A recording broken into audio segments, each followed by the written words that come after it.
अब आइए, फ़ज़ा बड़ी गंभीर हो गई है, इसलिए मैं चाहता हूँ कि तंज़ और मज़ाह के माहौल में, हास्य और व्यंग के माहौल में मैं आपको ले आऊँ, इसलिए कि ज़िंदगी को समझने के लिए ज़हन ऐसा होना चाहिए जिसमें दूसरों को हंसाने का जज्बा भी हो और दूसरों पर तंज करने और अपने ऊपर भी तंज करने का हौसला भी हो। तो मेरी फहरिस्त में इस वक्त एक ऐसा कवि, एक ऐसा शायर है जो पूरा हिंदुस्तान जिसे एहतराम की नज़र से देखता है, इसलिए कि वो व्यंग के हुनर से वाकिफ़ है। मैं उसे जब देखता हूँ तो मुझे याद आता है कि एक नमाजी ने कहा रहमान के कब्ज़े में है, एक नमाजी ने कहा रहमान के कब्ज़े में है, तब पुजारी ने कहा भगवान के कब्ज़े में है।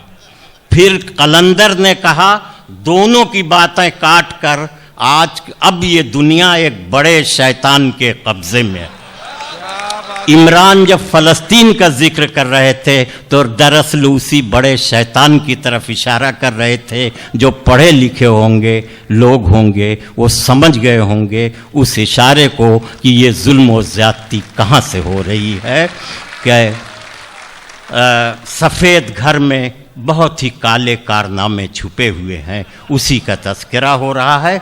आइए पी के धुस से मिलिए, मुस्कुराइए, कहकहा लगाइए, जिंदगी के गमों को भूल जाइए, पी के धुत।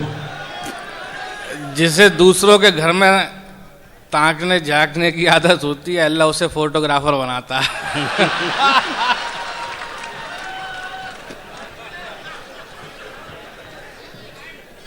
बस 5 मिनट का समय दीजिए। ये चहल पहल थोड़ा सा बंद, हाँ वो अक्सर मुशायरे में ये होता ही रहता है। वो एक मुशायरा हिंदुस्तान में पढ़ रहा था, बोल लेने दो यार, ये चहल पहल वो होती रहती है। एक मुशायरा पढ़ रहा था हिंदुस्तान में, एक साहब बार बार इधर से उधर, उधर से इधर। मैं माइक पे, मैंने पूछ लिया चैन नहीं है? बोले चैन तो है लेकिन खुल नहीं रही है।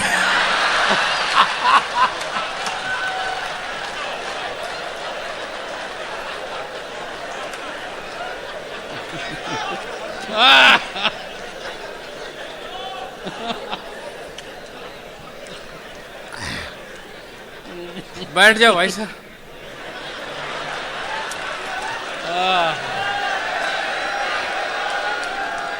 अब बिल्कुल ऐसे बैठना जैसे पैदा ही नहीं हुए हो। इधर क्या कोई आदमी बनाने की फैक्ट्री लगी है? जो देखो जी, बैठ जाइए। मैं सच बता रहा हूँ, बहुत मज़ा आएगा। अभी इमरान साहब पढ़ रहे थे, बहुत अच्छा लग रहा था। मैं चाहता हूँ एक बार ज़ोरदार तालियां इनके लिए बजाई जाए, इन्होंने बहुत अच्छा।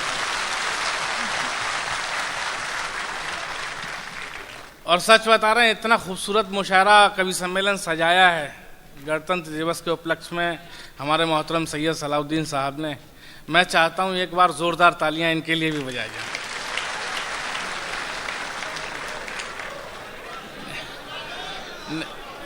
नहीं नहीं, इनके लिए इसलिए बजवाई है क्योंकि पेमेंट का लिफाफा यहीं फंसा है। मेरे मोहतरम जी, अगर काम हो गया हो तो नहीं, फोटोग्राफर क्या है कि अरे चाहे इधर से लो चाहे इधर से लो, आएगा एक जैसे ही। फोटोग्राफर की आदत होती, सब मानते ही नहीं है। एक बार शमशान घाट में मुर्दा लेटा, फोटो खींची जा रहे और मुर्दे से बोल रहा फोटोग्राफर, स्माइल प्लीज।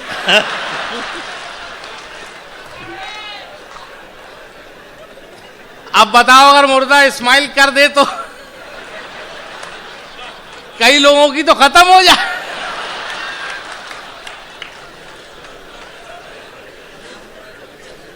सच बता रहा हूं भाई साहब, मैं शायर आयर नहीं हूं, ना मैं कवि हूं।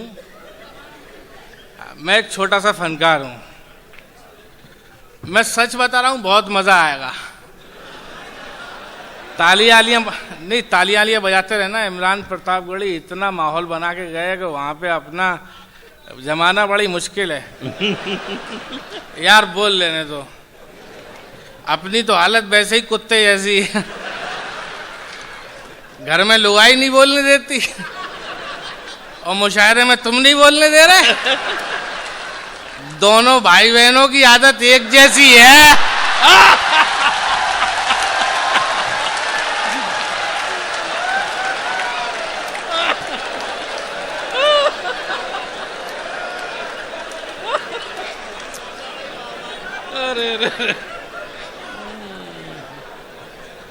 सच बता रहे हैं, अगर आप लोगों को थोड़ी फुर्सत मिल गई हो तो एक बार ताली बजा दो मेरे लिए। हिंदुस्तान का सबसे बड़ा तालीखोर कवि मैं ही हूं। और बस अगर तालियां आप लोगों ने नहीं बजाई तो सच बता रहा हूं, दिल्ली से झाड़ू वाले को धरने पे भेज दूंगा।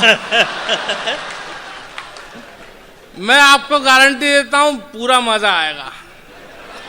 और मजा नहीं आया, अरे आएगा मजा, धीरे धीरे आता है यार। और मजे का क्या, मजा आए तो 2 मिनट में आ जाए, नहीं आए तो पूरी रात नहीं है।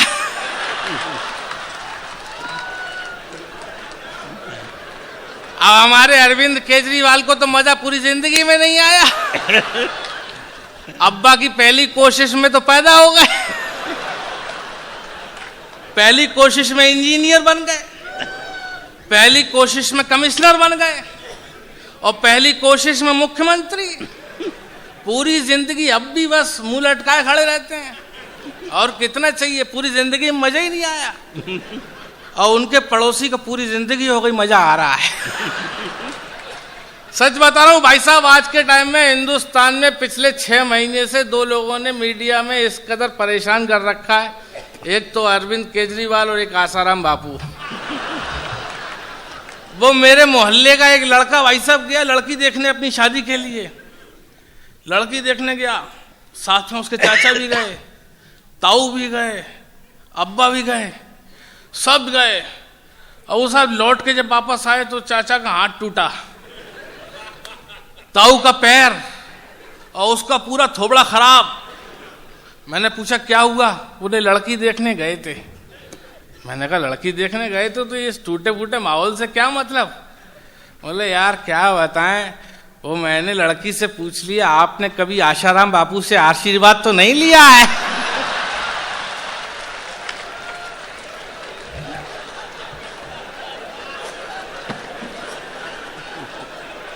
सच बता रहा हूं, हिंदुस्तान के माहौल से इतना परेशान हो गया इसलिए दुबई मुशायरा पढ़ने आया।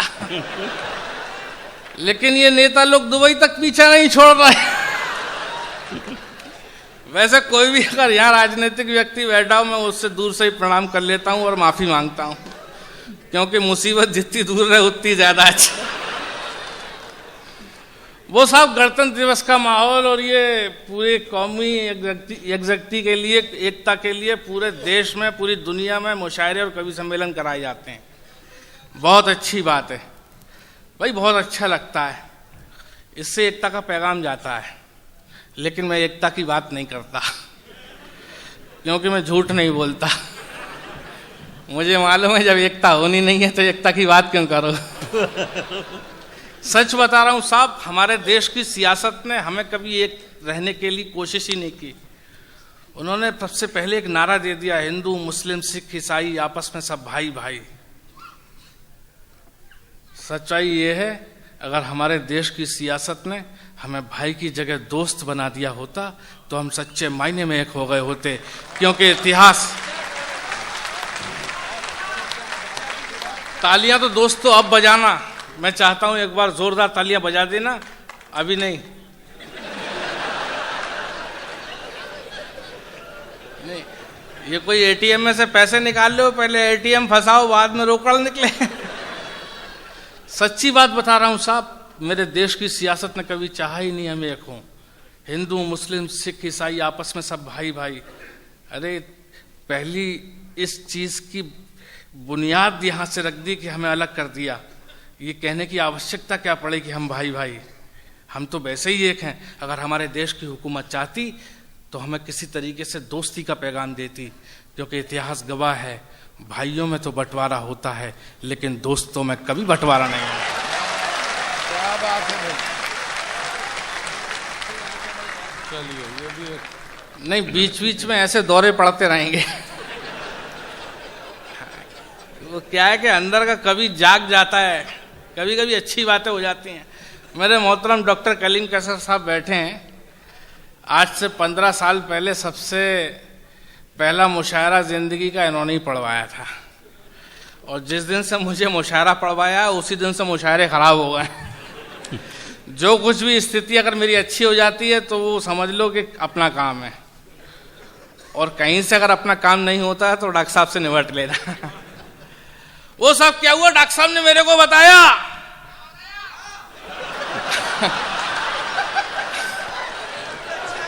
तुम आ गए मियां यहाँ पर भी। जेल से कब छूट के। अरे यार, आपने वो काम करने तो कुछ भी ऐसा मत बोलो जो अपना अंदर का आदमी जाग जाए। अगर अपन ने बोल दिया तो पूरा दुबई छेड़ता रहेगा तुम्हें। और डॉक्टर साहब ने बताया, डॉक्टर पीके ये कविता विता तेरे बस की बात नहीं है। देखो साहब, इमरान अपना काम करके गए, सारे लोगों ने अपना काम किया, मैं अपना काम कर रहा हूँ। मेरे मुकद्दर का जो कुछ होगा मुझे मिलेगा। मैं ज़्यादा गिड़गिड़ाऊंगा तो नहीं। वो एक औरत के सब 3 दामाद थे। मुकद्दर का जिसका होता है उसको मिलता है। मेरे मुकद्दर में अगर इज्जत आपकी मोहब्बत होगी तो मुझे मिलेगी, अगर जिल्लत होगी तो वो मिलेगी। इसमें ना आपका कोई दोष ना आप मेरा। वो सब एक औरत के 3 दामाद थे साहब। और वो उसके पास बहुत पैसा था, पूरे घर में हुकूमत उसी की चलती थी। उसने ये जानने की कोशिश की कि मेरा कौन सा दामाद मुझसे सबसे ज़्यादा प्यार करता है, जो बुढ़ापे में मेरा ख्याल रखेगा।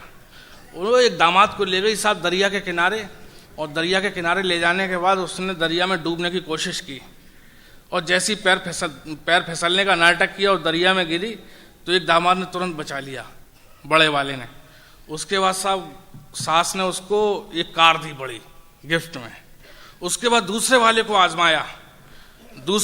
आजमाया बिल्कुल यही तरीका, और दूसरे वाले ने भी बचा लिया तो उसे गिफ्ट में मोटरसाइकिल मिली। तीसरे वाले को भी आजमाया, उसने बचाया ही नहीं। उसको मर्सिडीज मिली ससुर की तरफ से।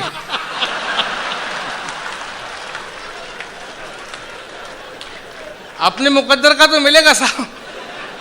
इस दाइज का सबसे पढ़ा लिखा आदमी मैं ही हूं। मुझसे काबिल और पढ़ा लिखा एक भी नहीं है, और अगर होगा भी तो मेरा कुछ नहीं कर लेगा। वो सब कौमी यकजहती के नाम पैगाम पूरे दुनिया में मैं बता रहा हूं साहब, प्रतीकों के माध्यम से कि एक के पास लोटा और एक के लोटे में टोटी। हिंदू और मुसलमान का इससे बढ़िया पोस्टमार्टम मैं नहीं कर सकता कि एक के पास लोटा और एक के लोटे में टोटी, एक खाए पेड़ा एक खाए बोटी। कि एक के पास लोटा, एक के लोटे में टोटी, एक खाए पेड़ा एक खाए बोटी। बोटी वाले के दाढ़ी, पेड़ा वाले के चोटी। कि बोटी वाले के दाढ़ी, पेड़ा वाले के चोटी। चोटी वाला मोहन, दाढ़ी वाला सलमान। सलमान का अल्लाह, मोहन का भगवान। भगवान की पूजा, अल्लाह की अजान। एक हिंदू एक मुसलमान, हिंदू मुस्लिम सिख ईसाई आपस में सब भाई भाई, गले मिले और खाई मिठाई। खत्म मिठाई लड़े लड़ाई। क्या बात है, वाह वाह वाह।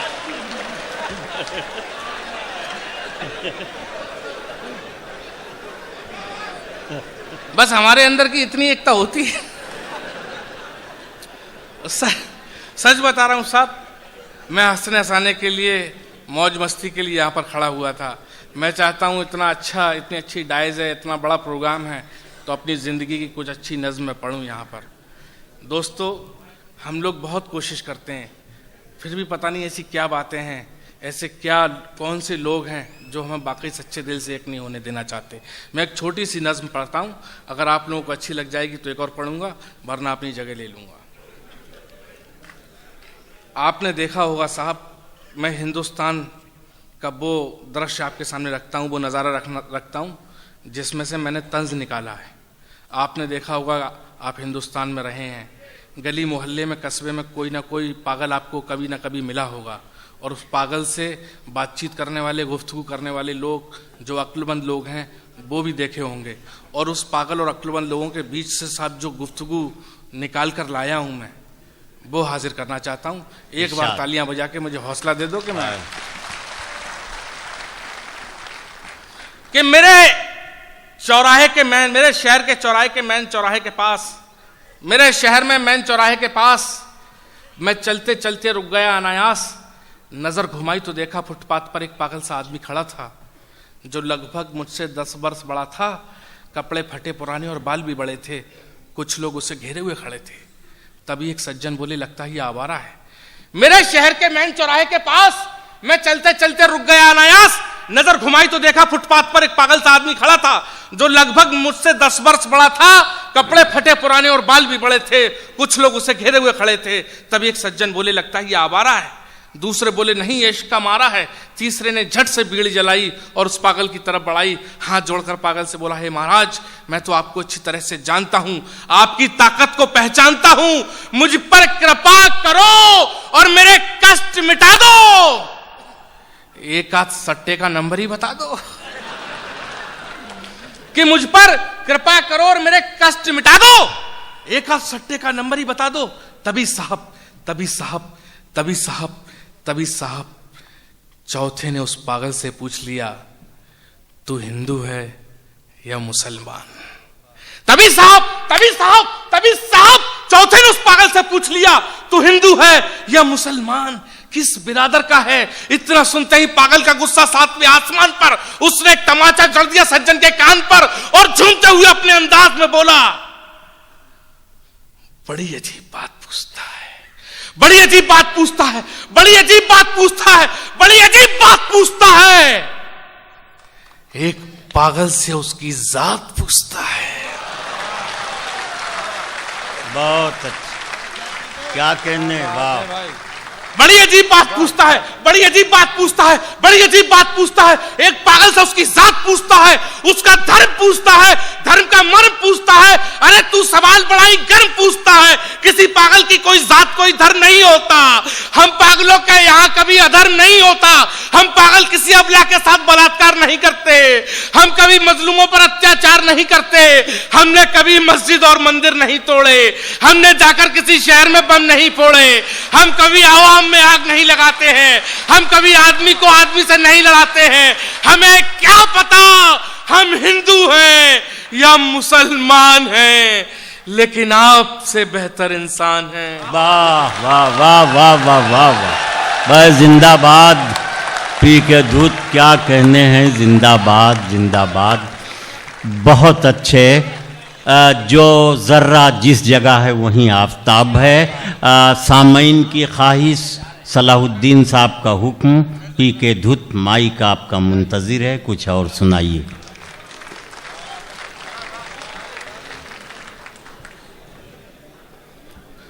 अच्छा लग रहा है आप लोगों को? जी,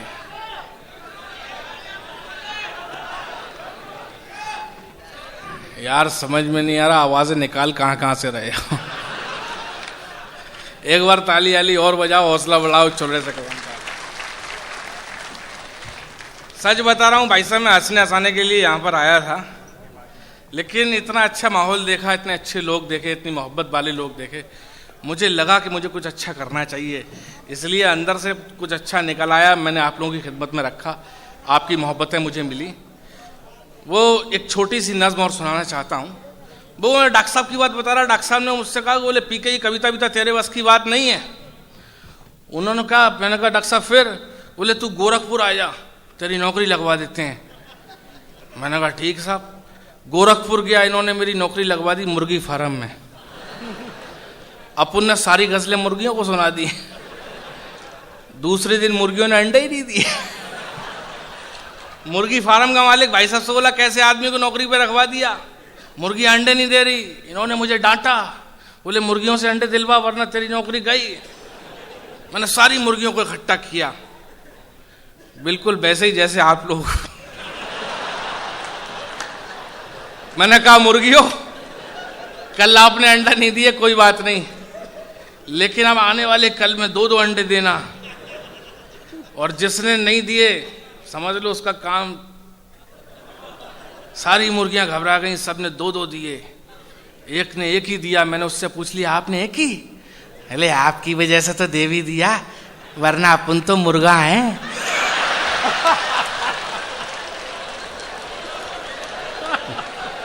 बहुत अच्छे, वाह वाह। यार क्या कर, वो सब, वो मेरा नाम पीके दूत, वो नाम की वजह से सब, वो बिल्कुल पूरी दुनिया में अकेला नाम इतना मजेदार।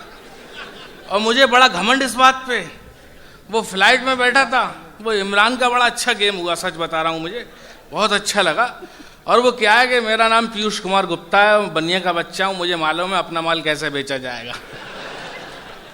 वो एक चाइनीज भाई साहब बैठा ट्रेन में, और ट्रेन में उसने झट से मक्खी मारी एक, और ग्लप, मुझे बड़ा अजीब लगा। फिर दूसरी मक्खी आई, मैंने भी मारा, और चाइनीज से बोला खरीदता है क्या?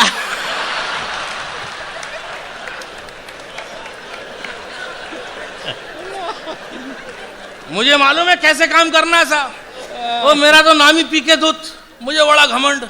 फ्लाइट में बैठा था अभी, वो साहब बराबर वाले से बातचीत शुरू हो गई। बोले भाई साहब कहाँ जा रहे हो? मैंने कहा दुबई। बोले अच्छा अच्छा। बोले क्या नाम? मैंने कहा पीके दूत। बोले अच्छा, बड़ा अच्छा नाम है। फिर मैंने पूछ लिया, मैंने कहा भाई साहब आपका? बोले बीबी के लाल।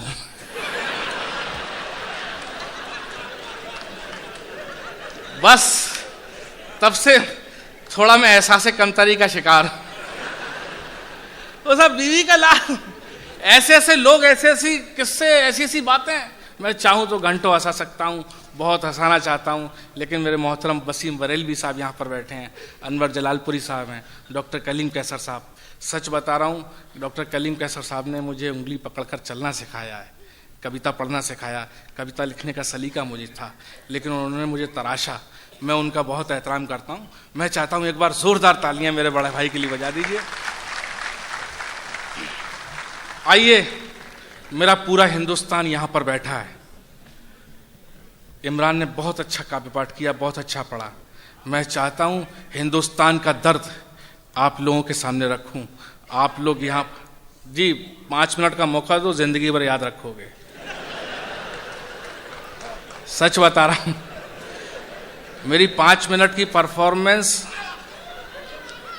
आपको ताउम्र याद दिलाती रहेगी। ताली वाली बजाओ जरा एक बार।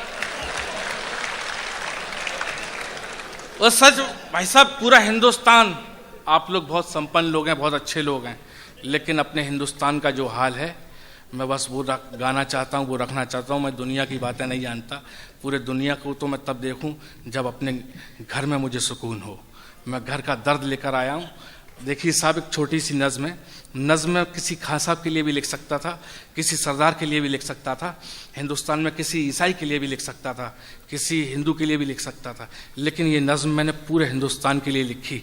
एक कैरेक्टर लेना था, एक छोटा सा परिवार बनाना था, उस परिवार में एक कैरेक्टर लेना था। मैंने एक कैरेक्टर लिया शर्मा जी का। वो सिर्फ शर्मा जी का कैरेक्टर नहीं, हर व्यक्ति का, हर हिंदुस्तानी का कैरेक्टर है। 2 बेटियाँ, एक बेटा और एक बीमार पत्नी। वहाँ से एक आम आदमी का आम परिवार एक मैंने बनाया, छोटा सा घर बनाया, और घर बना के मैं उसका दर्द लेकर आया हूँ अपने शब्दों से। आप लोगों की मोहब्बतें मिलेंगी, ऐसा मैं मानता हूँ। हाँ ठीक है, पी के दूध। एक थे शर्मा जी और उनका छोटा सा परिवार, बीमार पत्नी, जवान बेटियां, लड़का बेरोजगार। मैं जानता हूँ साहब, हिंदुस्तान से, यहाँ पाकिस्तान से लोग यहाँ पर आए हुए हैं, रहते हैं। उनके माँ बाप उनके घर पे, उनके भाई बहन किन परिस्थितियों में हैं, कैसे लोग जीते हैं आपकी याद में, आप क्या कर रहे हैं उनके लिए, इस हिंदुस्तान के लिए। मैं वो दर्द गाना चाहता हूँ कि एक थे शर्मा जी और उनका छोटा सा परिवार, बीमार पत्नी, जवान बेटियां, लड़का बेरोजगार। एक छोटे से कस्बे के मैन बाजार में रहते थे। समय, समाज और सियासत का कहर मिलजुल के सहते थे। ये समय की मार थी कि शर्मा जी की पत्नी बीमार थी। शर्मा जी डाकखाने में थे बड़े बाबू। शर्मा जी के कष्ट भी थे बड़े ही बेकाबू। एक 30 वर्षीय नौजवान बेटा, उनके बुढ़ापे की लाठी, सुंदर एमए पास, मजबूत कदकाठी, मगर शर्मा जी के लिए बेकार था, क्योंकि साहब बेरोजगार था, लाचार बेचारा, आरक्षण की व्यवस्था का मारा, अपने ही घर में रहकर शर्माता था, जवान बहनों से नजरें चुराता था, मां की ममता से लज्जित, शर्म के आभूषणों से सज्जित, बूढ़े बाप के मन की पीड़ा को पहचाने और ऊपर से समाज के लोगों के ताने। बेशर्म धरती पे बोझ, निठल्ला निकम्मा है, घर में 2 जवान बहनें, बूढ़ा बाप, बीमार मां है, फिर भी नहीं कमाता है, मुफ्त की रोटियां खाता है। अक्सर राह चलते समाज का कोई भी ऐरा गहरा नत्थु खैरा उस बेरोजगार की आबरू को लूट के ले जाता था और जिंदगी की किताब में हल करने के लिए सैकड़ों सवाल दे जाता था। अचानक वो एक दिन सारे घर को रुला गया, पैसे कमाने दूसरे देश चला गया। अचानक वो एक दिन सारे घर को रुला गया, पैसे कमाने दूसरे देश चला गया, दूसरे देश पैसे कमाने बड़े शहर चला गया, पैसे कमाने बड़े शहर चला गया। अचानक एक दिन वो पैसे कमाने बड़े शहर चला गया। बेचारे शर्मा जी, एक तो पत्नी का रोग, दूसरा बेटे का वियोग, ऊपर से कोड़ में खाज, ये दहेज लोभी समाज, यानी मुसीबत पे मुसीबत भारी। घर में बैठी थी 2 बेटियां कुंवारी, जिनकी शादी की चिंता शर्मा जी से अधिक समाज को थी। हाय री विडंबना, बेटियां है शर्मा जी की, चिंता है समाज को। खैर साहब, समाज है, कौन रोके समाज की आवाज को। आज तो शर्मा जी की सबसे बड़ी मुसीबत है उनकी जवान बेटियां, जिनकी शादी के लिए चाहिए नोटों भरी पेटियां, मगर शर्मा जी की जेब तो खाली है। लेकिन उन्होंने एक योजना बना ली है। कल सुबह साइकिल से जब वो डाकखाने को जाएंगे, सामने से आते हुए किसी वाहन से अपनी साइकिल टकराएंगे, खात्मा कर देंगे जिंदगी के सफर का, खात्मा कर देंगे मुसीबतों के कहर का। मिट जाएगी बेटे की नौकरी की टेंशन, मिल जाएगी बीमार विधवा को पेंशन, फंड और बीमे का पैसा जो आएगा बेटियों की शादी का दहेज बन जाएगा, बेटियों की शादी का दहेज बन जाएगा, बेटियों की शादी का दहेज बन जाएगा, बेटियों की शादी का दहेज बन जाएगा। यानी 1000 समस्याओं का हल एक। शर्मा जी को तरीका लगा बिल्कुल नेक। ठीक अगले दिन उन्होंने अपनी साइकिल निकाली, प्यार भरी नजर अपने परिवार पे डाली और चले गए घर छोड़कर, सारे रिश्ते नाते तोड़कर। कुछ ही देर में शर्मा जी के घर समाज के कुछ लोग आए, साथ में खून से लथपथ शर्मा जी की लाश ले आए, जिसे देखकर शर्मा जी की पत्नी की छाती फट गई। ऐसा लगा जैसे पृथ्वी 2 हिस्सों में बट गई। अभागिन विधवा हो चुकी थी, अपनी मांग का सिंदूर खो चुकी थी। उसने रोते छटपटाते अपनी बेटियों को आवाज लगाई, लेकिन साहब एक भी बेटी घर से बाहर नहीं आई। आ गई थी एक और मुसीबत की घड़ी। किसी पड़ोसी की नजर अंदर वाले कमरे पर पड़ी तो कमरे की छत के कुंडे से बंधी हुई रस्सी पर दोनों बेटियां लटकी हुई थी, और ठीक वैसे ही सामने वाली दीवार की घड़ी की धुरी में 2 सुइयां अटकी हुई थी, और घड़ी के नीचे दीवार पर लिखा था, अम्मा जी और बाबूजी, मेरे प्यारे भैया जी, मुआफ हमें कर देना जी, 100 लेव बलैया जी, हम तो ब्याह रचैया जी, हमको मिल गए सैया जी, फिक्र न बिल्कुल करिया जी, फिक्र न बिल्कुल करिया जी, दहेज न इनको चाहिए जी, यमलोक हमारो ससुरो जी, यमराज हमारे सैया जी। अम्मा जी और बाबूजी, अम्मा जी और बाबूजी, अम्मा जी और बाबूजी, मेरे प्यारे भैया जी, माफ हमें कर देना जी, 100 लेव बलैया जी, 100 लेव बलैया जी। तकदीर तकदीर तकदीर तकदीर तकदीर भी खेल रही थी साहब, अजीब खेल। यमराज के हाथों में थी इक्को की ट्रेल। ठीक उसी समय शर्मा जी के घर आकर एक कार रुकी। उसमें से उतरे 2 नौजवान, हट्टे कट्टे, शरीर से मजबूत। कार के अंदर से बाहर निकाल कर रख दिया एक ताबूत, और हो गए कार में सवार और हो गए फरार। छोड़ गए थे एक ताबूत, और ताबूत के अंदर बंद एक राज। हर आदमी लगा रहा था अलग अलग अंदाज, आखिर इस ताबूत में है कौन। और साहब जैसे ही ताबूत का ढक्कन हटाया गया, चारों तरफ अजीब सा सन्नाटा छा गया, क्योंकि ताबूत के अंदर जो शख्स लेटा था वो शर्मा जी का बेरोजगार बेटा था। क्योंकि ताबूत के अंदर जो शख्स लेटा था वो शर्मा जी का बेरोजगार बेटा था। ताबूत में रखी हुई थी कुछ नोटों की गड्डी, साथ में रखी हुई थी एक चिट्ठी जिसमें लिखा था उसने अपने दिल का हाल कि प्यारी अम्मा, प्यारे बापू, प्यारी अम्मा, प्यारे बापू, मैं ये दुनिया छोड़ रहा हूं, मौत से रिश्ता जोड़ रहा हूं, बहुत दुखी उत्पीड़ित हूं, नाकामी से पीड़ित हूं, सपने रोज संजोता हूं, सोच सोच कर रोता हूं कि बापू की बैसाखी हूं मैं और बहनों की राखी हूं मैं, माँ का राज दुलारा हूं, कुल गौरव हूं, तारा हूं, मुझको कर्ज चुकाना है, अपना फर्ज निभाना है, मगर मैं क्या करूं, मजबूर हूं, लाचार हूं, मैं एक बेरोजगार हूं, मैं एक बेरोजगार हूं, मैं एक बेरोजगार हूं, मैं एक बेरोजगार हूं, कैसे करूंगा अपने दायित्व का निर्वाह, कैसे होगा दोनों बहनों का विवाह, यही सोचकर मैंने ये सब काम किया है, खुद अपने ही अंगों को नीलाम किया है, खुद अपने ही प्राण पखेरु खींच लिए हैं, मैंने अपनी दोनों आंखें और गुर्दे भी बेच दिए हैं, मैंने अपनी दोनों आंखें और गुर्दे भी बेच दिए हैं। और दोस्तों, जो अगली दो पंक्तियां मैं लेकर आया हूं, अगर सच्ची हूं तो एक बार खड़े होकर मुझे ताली बजाना, मैं पंक्तियां हाजिर करना चाहता हूं, मुझे लगेगा कि आप हिंदुस्तान के उस दर्द में शरीक हैं। सच बता रहा हूं साहब, आज पूरा मेरे हिंदुस्तान का टैलेंट पूरी दुनिया में जाकर दुनिया को रोशन कर रहा है। मेरे देश की सियासत उसे अपने यहाँ संभालने के लिए तैयार तक नहीं है।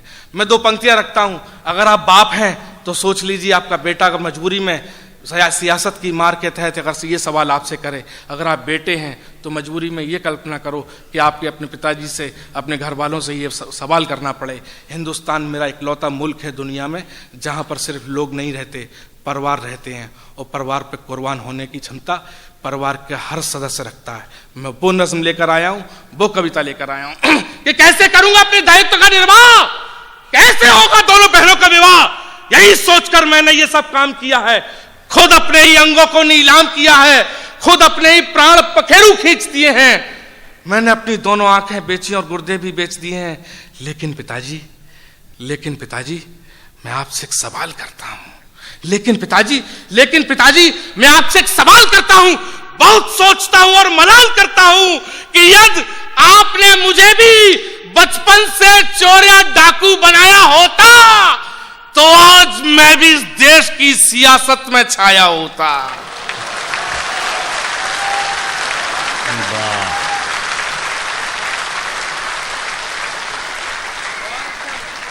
लेकिन पिताजी मैं आपसे एक सवाल करता हूं, बहुत सोचता हूं और मलाल करता हूं कि यदि आपने मुझे भी बचपन से चोर या डाकू बनाया होता तो आज मैं भी इस देश की सियासत में छाया होता, और फिर नहीं बेचता मैं अपनी आंखें, फिर नहीं बेचता मैं अपने गुर्दे, मेरी भी एक अलग पहचान होती, और बाबूजी आपकी भी आन बान शान होती, और मेरी दोनों प्यारी बहना, तुम्हें कसम है दुखी न रहना, अब हो जाएगा ब्याह तुम्हारा, सुंदर सा घर बार तुम्हारा, रखियों का त्योहार जो आए राखी एक मंगा लेना, दहेज मिले सामान से बहना, राखी से गांठ लगा देना, हर पल ये एहसास रहेगा भैया तेरे पास रहेगा, भैया तेरे।